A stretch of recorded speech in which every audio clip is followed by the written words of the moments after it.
and it was the celebration of the armistice of the First World War that Sunday. And I thought, now I'm free, I can do fieldwork. I parked in the town side street. I went to the church, and there were still in those days octogenarians, because France celebrates the First World War but not the Second because of the shame of the loss and also the betrayal, the collaboration.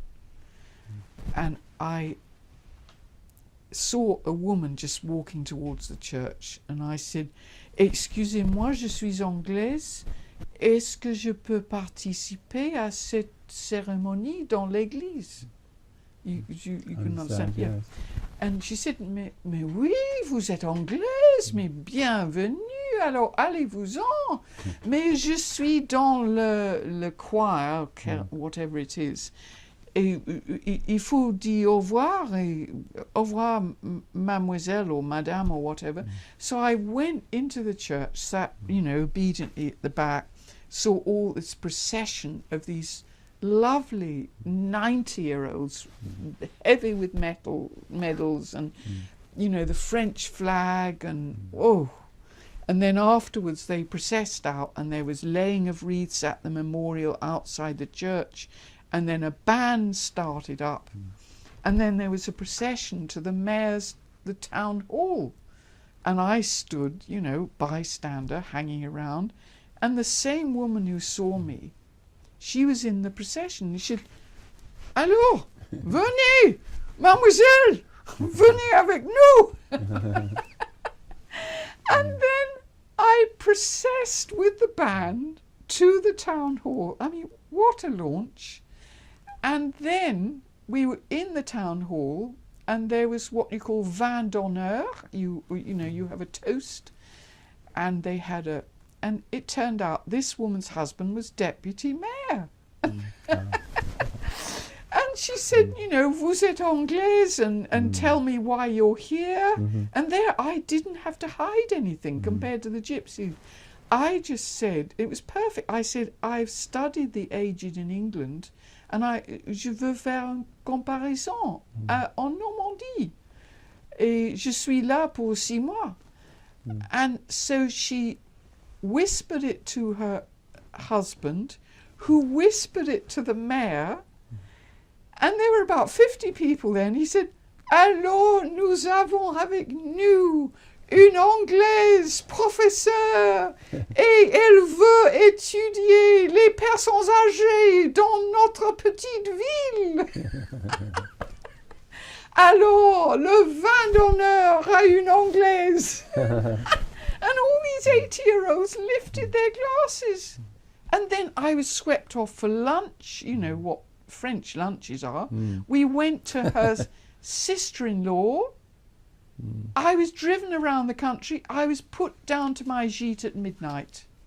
Now, this is what I mean about being disponible. My fieldwork was launched. Fantastic start. I know. Yeah. Now, later on, you say there was a crucial moment with, I think it's Jacqueline Grégoire. Oh, yes. But anyway, I thought, well, there are clubs in rural areas, and somebody, I can't remember, said, Madame Grégoire, in this tiny village, she is president of the local club. And I drove round there, and she wasn't there, just her husband. And I said, est-ce que je peux venir? Je m'intéresse aux personnes âgées. And it's always good to say comparing with England, so you weren't just objectifying them.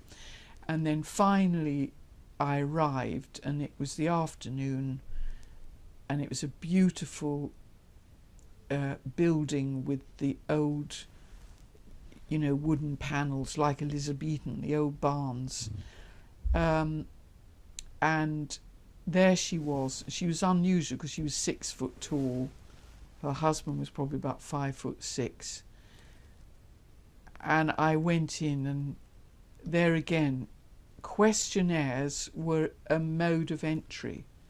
It was useful to say, "Can I interview you?" as a strategy.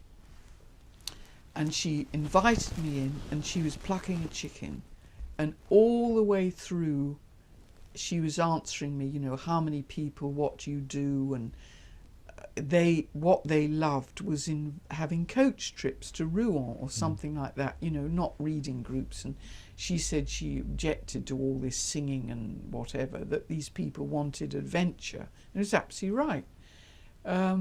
And having plucked the chicken and me having asked these questions, she said, "J'ai du travail à faire." I thought, well, bloody hell, you've been doing work all the way through. And she said, "Je vais traire les vaches." I said, "Est-ce que je peux venir?" Vous êtes professeur, vous venez venir alors? And I said, "Oui." And then she went into and this was December. God, it was cold. It was wonderful. And she opened the doors of this barn, and the heat of these cows just hit the air. And there were maybe 13 cows in there. You know, I mean, there were old swallows' nests. I mean, it was just amazing. And she started hand milking, and I've got a picture in that book. Alan took the picture. He came back later to take pictures, you know, and I was talking to her. She was hand milking. And, you know, what I learnt from being with Hugh, which is, can I help? This old trick. Wonderful. And I started, you know, and again, it's whether you can do things. Nothing came out. You know, it's delicate. You can't just pull. And then she said, "Attendez, je reviens." And then she came back with a flash camera and she took a photograph of me. And I said, "Isn't this wonderful? The return of the gaze." And it was, you know, in those days developed in the local chemist, and I got copies, and I use it again and again in as an example that the person was so amazed that the anthropologist was doing this. It was just incredible. And that was a breakthrough, you know. And then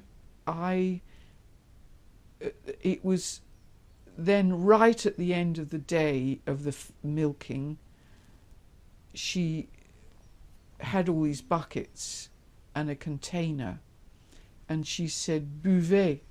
And she got a glass, and alors c'est pur, il n'y a pas de concentré, or my grass doesn't have pesticide, this is pure milk. And that's when I said I was drinking the landscape.